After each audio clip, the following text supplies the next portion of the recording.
Hey guys, once again welcome you all in today's video. Friends, my name is Akash Shrivastava और यार इस video में बात करने वाले हैं हम लोग बहुत ही इंपॉर्टेंट टॉपिक के बारे में। एज यू ऑल नो कि यार जेईई का अटेम्प्ट आ चुका है और अगले 4 महीने तुम्हारे लिए बहुत ही ज़्यादा एक उतार चढ़ाव भरे रहने वाले हैं। और मेरी जर्नी स्टार्ट होती है 2011 में, आज से लगभग 10 साल पहले, जब इंडिया वर्ल्ड कप खेल रही थी। अप्रैल था वो, मेरे ख्याल से 1-2 अप्रैल के आसपास रहा होगा। इंडिया वॉज इन फाइनल और इंडिया फाइनल में जीत गई। और मेरे भैया ने मेरे को बोला कि यार इंडिया ने तो अपना काम कर दिया, अब तेरे को तेरा काम करना है। मेरा एग्जाम था जेईई एडवांस का, आईआईटी जेईई का एग्जाम था 10 अप्रैल को। और वो मुझे लाइन लगी कि यार ये तो नॉर्मल सी बात है, मेरे भैया ने नॉर्मल तरीके से मेरे को बोली है। बट कहीं ना कहीं जब आज मैं उसको याद करता हूँ कि यार that was a kind of motivation जो मेरे भैया मुझे देना चाहते थे इनडायरेक्टली, कि यार अब इंडिया ने अपना काम कर दिया, अब नो मेरे को मेरा काम करके दिखाना है। तो वही चीज़ें मैं आपको बताना चाहूँगा कि यार मैंने अपने टाइम में कैसे चीज़ें फेस करी थी। और पिछले जब से मैं 6 सालों से जेईई मेंस एंड एडवांस के लिए हज़ारों एस्पायरेंट को गाइड करने के बाद जो मैंने चीज़ें सीखी हैं, वही सारी चीज़ें आपको मैं डिस्कस करूंगा। तो यार स्टार्ट करते हैं इस वीडियो में। बाकी यार मेरा नाम आकाश है, आईआईटी धनबाद से मैंने बीटेक किया हुआ है और मैं मैथमेटिक्स टीच करता हूं आईआईटी जेईई के लिए। पिछले 6 साल हो गए मेरे को फुल टाइम बेसिस पे जेईई मेंस एंड एडवांस के लिए पढ़ाते हुए। और तुम्हारी तरह मैं भी एक उस प्रोसेस से गुजरा हुआ हूँ जिस प्रोसेस से तुम गुजर रहे हो, गुजरने वाले हो। तो यार अगले जो 4 महीने हैं तुम्हारे लिए बहुत ज़्यादा इंपॉर्टेंट है और नेक्स्ट 3 दिन तो बहुत ही ज़्यादा इंपॉर्टेंट है। एज यू ऑल नो कि एग्जाम आ गया बिल्कुल सर पे, ठीक है ना। तो इसमें हमें कुछ चीज़ें हैं जो हमें ध्यान रखनी चाहिए, जो आपको ऑलरेडी पता है, बट कई बार हम भूल जाते हैं या कई बार उन्हें नेग्लेक्ट कर देते हैं कि ठीक है यार चलता है। तो वो वाला हमारा जो पार्ट है कहीं ना कहीं वो बच जाए और उसके बारे में हम लोग बात करेंगे इस वीडियो में। ओके, स्टार्ट करते हैं। सबसे पहली बात जो आपको ध्यान रखनी है, वीडियो हम लोग 2 मिनट से ज्यादा का नहीं रखेंगे, तो पहला पार्ट हमें ध्यान रखना है अपना स्लीप पैटर्न, सो दैट जब हम एग्जाम दे रहे हो उस समय हमारे अंदर की जो एनर्जी है दैट शुड बी मैक्सिमम। कई सारे बच्चों की आदत होती है रात में जगने की, रात में पढ़ने की, अलग अलग आदतें होती हैं। व्हाट आई वांट टू से, अगर तुम्हारा एग्जाम मॉर्निंग शिफ्ट में है या आफ्टरनून शिफ्ट में है, दैट यू नो, तुम्हारा एडमिट कार्ड आ चुका है तो तुम्हें एडमिट कार्ड में पता है तुम्हारा एग्जाम किस टाइम पे है, तो अपने स्लीप पैटर्न को थोड़ा सुधार लेना है। सो दैट मान लो आपका एग्जाम मॉर्निंग शिफ्ट में है तो हमें ये चीज ध्यान रखनी है कि हमें सुबह जल्दी उठने की आदत डाल लेनी है, ताकि जब हम जगे हुए हों और जब जिस दिन एग्जाम है उस समय हमारा माइंड जो है वो पूर्णतया एक काम वाली स्थिति में हो और कहीं ना कहीं आपका जो मैक्सिमम आउटपुट दे पाए आपका माइंड और प्रोडक्टिविटी उसकी मैक्सिमम रहे। तो ये चीज़ हमें ध्यान रखनी है। दूसरा, जो मैंने गलती करी थी मैं आपको वो बता रहा हूँ, ये गलती आपको नहीं करनी है। मैं एग्जाम के दिन वाले जो एग्जाम वाला दिन था उसमें ये मैं 4 घंटे सो के गया था, तो ये हरकत आपको नहीं करनी है। पता चला वहां जाके हैंग हो जाए, और अब तो कंप्यूटर के सामने एग्जाम हो रहे हैं, हैंग होने की संभावना कंप्यूटर से ज़्यादा आपकी ज़्यादा है, तो ये हमें चीज़ ध्यान रखनी है। सेकेंड, अगर हम पॉइंट यहाँ पे ध्यान रखें, स्लीप साइकिल करेक्ट हो गया, देन अगले 3, 4, 5 दिनों में हमें क्या देखना है क्या नहीं देखना है। जो विद्यार्थियों के 5 लक्षण होते हैं जो आपने सुनी होंगे, काकचेष्टा, बको ध्यानम, स्वान निद्रा, तथैवच अल्पाहारी। अल्पाहारी मतलब आपको व्हाट यू कंज्यूम, आप जो कर रहे हो अपनी आंखों से, अपने कानों से और अपने मुंह में जो डाल रही हो खाना, और फूड हो गया बेसिकली। तो हर एक तरीके का जो फूड है उसको एक अल्प मात्रा में लेना है या लिमिटेड मात्रा में लेना है, ज्यादा भी नहीं और कम भी नहीं। तो अगले जो 3-4 दिन है उनमें अपने हमें फूड हैबिट्स, और अगले 4 महीने के लिए अपने फूड हैबिट्स जो है ढंग की करके रखनी है। एक लाइट फूड लेना है और वो फूड लेना है जो कि आपको एनर्जाइज करे, लाइक फ्रूट्स हो गए, और जो आपको डेली बेसिस पे अपने घर वाले आपको रिकमेंड कर सकते हैं। घर का खाना खाना है, बाहर का अवॉइड करना है बिल्कुल भी। कोई भी फास्ट फूड वगैरह अगर हम लेंगे तो that will play a role कि वो हमारी हमारी एनर्जी चूसने का काम करेगा, तो हमारी एनर्जी हमें ड्रेन नहीं करनी है, बिल्कुल भी हमें ध्यान रखना है। तो फूड हैबिट्स हो गई important. Through out your day में आप प्लान करके अगर आप नहीं रखोगे इस तरीके से चिट्स पे, जैसे मैं प्लान करता हूं अपना डे, और मैं अपने स्टूडेंट को भी रिकमेंड करता हूं, अगर आपने प्लान करके रखा हुआ है कि इस टाइम ये करना है, इस टाइम ये करना है, इस टाइम ये करना है, तो आपका दिन कहाँ चला जाएगा आपको पता ही नहीं लगेगा, कब बीत गया पता ही नहीं लगेगा। तो अगर हम प्लान करके रखेंगे तो कहीं ना कहीं हमारा आउटपुट प्रोडक्टिविटी जो आने के चांसेस है दैट शुड बी मोर, वो ज्यादा हो सकते हैं। तो इस तरीके से भी आप फॉलो कर सकते हो कि अगले 3-4 दिन में आप प्लान कर लो कि मेरे को ये करना है, ये करना है, ये करना है, और लाइट मूड में एक करना है, ताकि यार जितना भी प्रिपरेशन हुआ है, मेरा मानना ये है कि आप जो भी होगा यार एग्जाम में, हमें आज अगर हम एक्सपेक्ट कर रहे हैं कि हम हमारा 70% प्रिपेयर हो चुका है पूरा सिलेबस और हम 70% बेस्ट देने वाले हैं जाके, तो हमें हमारा मोटिव ये रहना चाहिए कि हमारा जो 70 है right now that can be वो 60 हो जाए, 65 हो जाए, और उससे ऊपर पर चला जाए एटलीस्ट, क्योंकि थोड़ा तो एग्जाम में कम रह जाता है, तो कम से कम 70 के आसपास या उससे थोड़े ऊपर जाके ही गिरे।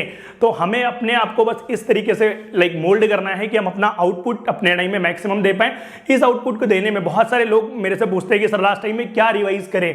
अगर आपने खुद ने नोट्स बनाए हुए हैं, आपने खुद की कॉपी में नोट्स लिखे हुए हैं इस तरीके से, तो आप अपनी कॉपी से पढ़ाई कर सकते हो। सबसे बेस्ट नोट होते हैं जो अपनी कॉपी में आपने लिखा हुआ है, अपने अपने लिखे हुए शब्द आप पढ़ोगे ना, तो कहीं ना कहीं उसकी रिटेनिंग जो पावर है वो बहुत ज्यादा हो जाएगी और आपके अंदर जो आउटपुट जो उसका होगा वो प्रोडक्टिविटी भी ज्यादा रहेगी। ओके, या शॉर्ट नोट्स आप पढ़ सकते हो ताकि आप एग्जाम में जाने से पहले आप बोल सकते हो कि एक सॉर्ट ऑफ फॉर्मूला रिवाइज हो जाए। हर एक चैप्टर के कुछ क्वेश्चंस करिए।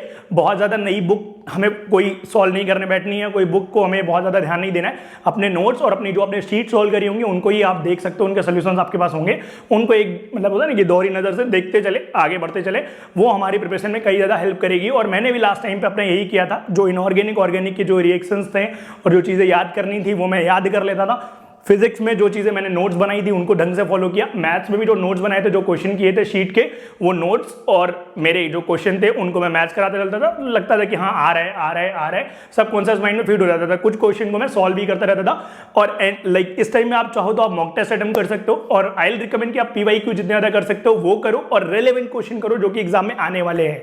ओके, आपको नहीं मिल रहा है तो आप कमेंट करके बताओ, I will be providing you some, ताकि तुम्हारा प्रिपरेशन का जो लेवल है वो बेस्ट आउट ऑफ बेस्ट रह पाए। और इन चीज़ों का अगर आप ध्यान रखोगे, लाइट मोड में रहोगे, तो कहीं ना कहीं बढ़िया कर पाओगे। और यार मैं एक चीज़ बोलना चाहूँगा, कई सारे लोग को डाउट रहता है कि यार हमने अपने लास्ट टाइम में जो पढ़ा है हम भूल रहे हैं। तो यार ये सारी चीज़ें तुम्हारे साथ नहीं, सबके साथ होती हैं।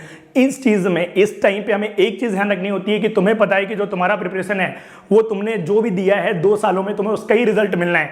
बट लास्ट टाइम में कई लोग अपने मन के ऊपर कंट्रोल ना कर पाने के कारण होता है ना कि एग्जाम में बिल्कुल अपनी ऐसे तैसी करा लेते हैं। जैसे आपने सुना होगा अर्जुन का जो हाल था युद्ध क्षेत्र में, कि Arjun was a good warrior, but कहीं ना कहीं उसको अपने माइंड पे कंट्रोल नहीं हो रहा था। That is why he was saying यार मेरा जो हाथ है वो कांप रहा है, मेरे पैर जो कांप रहे, और मेरे से जो मेरा धनुष है वो गिर रहा है। तो लास्ट समय पे कई बार ये हालत होती है कि हमारा जो माइंड है वो हमारे कंट्रोल से बाहर चला जाता है, नेगेटिव थॉट्स इतने ज़्यादा हावी हो जाते हैं कई बार। तो उस समय में हमें अपने पेरेंट्स से बात करनी है, अपने टीचर से बात करनी है, अपने मेंटर से बात करनी है, ताकि हमारा जो माइंड है एक लाइट टोन में रहे। कई बार आप क्या करते हो, जब आप दूसरों से बात करते हो ना, तो भी आपके जो प्रॉब्लम सॉल्व होने के चांसेस हैं कई ज़्यादा बढ़ जाते हैं, और आपका जो माइंड है वो भी काम की स्थिति में आ जाता है। आप छोटा मोटा मेडिटेशन कर सकते हो, मंत्रा मेडिटेशन को कर सकते हो, that will release your stress of the day. आपको पूरे दिन में जो भी आपने स्ट्रेस लिया होगा उसको रिलीज कर देगा। कोई भी मंत्र, गायत्री मंत्र हो गया और हरे कृष्णा मंत्र हो गया, इस तरीके के मंत्रों को फॉलो कर सकते हो, सो दैट हमारा जो एग्जाम है ना वो एक पॉजिटिव वाइब के साथ हम देने के लिए जाएं और उसमें सफल होने के चांसेस भी बढ़ा पाएं। तो यार ये चीज़ है। बाकी अगर तुम किसी भी तरीके की समस्या परेशानी का सामना कर रहे हो तो तुम्हारे भैया आकाश श्रीवास्तव जो है वो तुम्हारी हेल्प करने के लिए मौजूद है। यू कैन कमेंट डाउन, और आप मेरे से कहीं भी कॉन्टेक्ट कर सकते हो किसी भी सोशल मीडिया पे। मैं यही चाहता हूँ यार तुम्हारा जो प्रिपरेशन का लेवल है उससे बेस्ट ही तुम करो, ठीक है ना।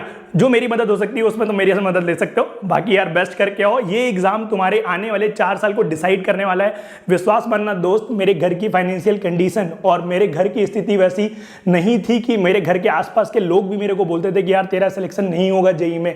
बट कहीं ना कहीं आप उनको गलत प्रूव करना, to prove them wrong, it is your and only yours responsibility। तो that is why I am saying this thing कि यार जो है जितना है उतना हमें बेस्ट करके आना है, और प्रयास करना है कि अगले 4 महीने में हम लगातार हर एक अटेम्प्ट में अपने आप को अपग्रेड करें और वो उत्साह बना के रखें। कई सारे लोग अपना उत्साह खो देंगे 1-2 अटेम्प्ट के बाद, करेक्ट। तो ये गलती हमें बिल्कुल नहीं करनी है। हमें ध्यान रखना है कि हम जो लड़ाई लड़ रहे हैं वो 4 महीनों की कंप्लीट मैराथन है, स्प्रिंट नहीं है कि एक ही बार में पूरी एनर्जी लगा दी।